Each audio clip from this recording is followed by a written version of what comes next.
Vodka. It's one of the most essential spirits on your back bar, but it's also one of the most misunderstood. So in this explainer, we're going to move past the basics and give you a real professional framework for how to think about, select, and ultimately use vodka with total confidence.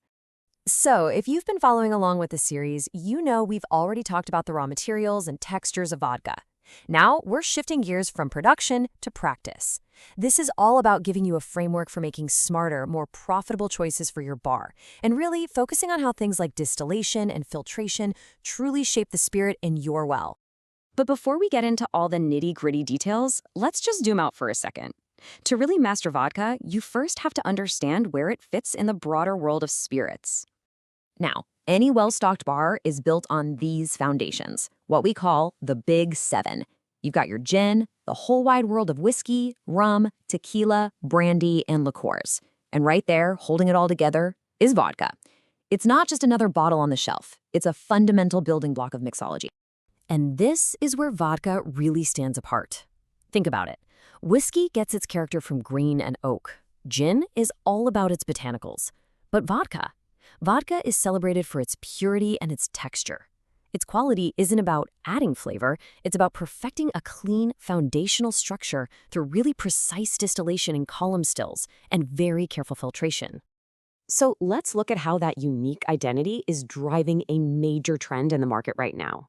This big shift from vodka being just a simple workhorse to becoming a premium, top-shelf spirit. This quote from some recent market research really gets to the heart of it. Your guests, our guests, are becoming way more discerning. They're looking for a story, for quality, for something that feels special.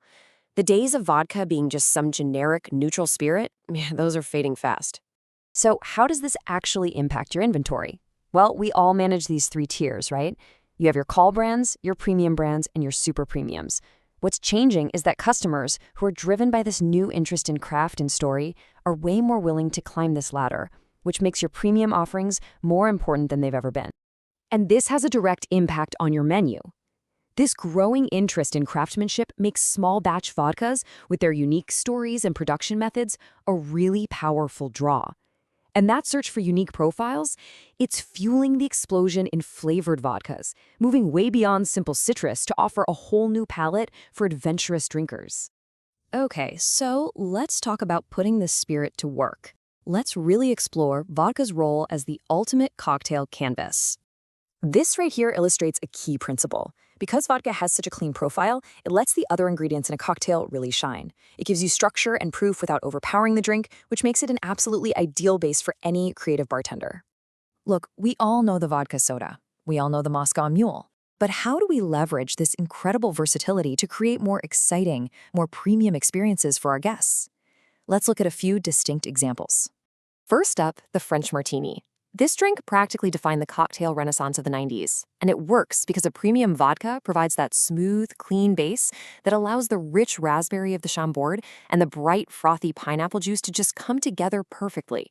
It's elegant, it's simple, and it is so effective. Now for a completely different approach, the Brassy Blonde. This drink shows the power of using a flavored vodka as your primary building block. Here, the lemon-infused vodka isn't just a neutral spirit, it's the star. It provides this awesome citrus backbone that's complemented by pineapple and the orange notes from the Cointreau. It's just crisp, direct, and delicious. And finally, let's see how vodka works with fresh ingredients. In the melon martini, you're muddling fresh melon. Now, a spirit like whiskey or gin would just compete with that delicate flavor. But a citrus vodka, it enhances it. It provides a bright, alcoholic kick while letting the fresh fruit, the honey, and the maraschino notes just sing. Okay, let's bring it all together. How do we take all this information and use it to make confident, intelligent choices for our bars? If you take one thing away today, let it be this. Stop thinking of vodka as flavorless. Instead, focus on its structure, its mouthfeel, and its balance. A great vodka can be crisp and clean, or it can be creamy and rich. Quality lies in that texture and purity, not just its neutrality. And remember, overfiltration can actually strip that very structure away, leaving you with a totally flat spirit. So here's a little checklist to use as your guide. First, taste your vodkas blind. Get away from the marketing hype.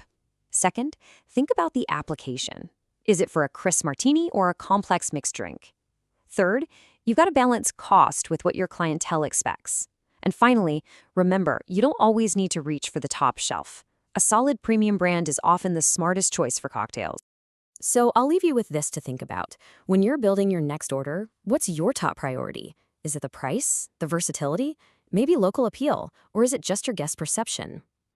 And hey, if you found this breakdown useful, let me know in the comments which of the big 7 spirits you'd like us to tackle next. Thanks for watching.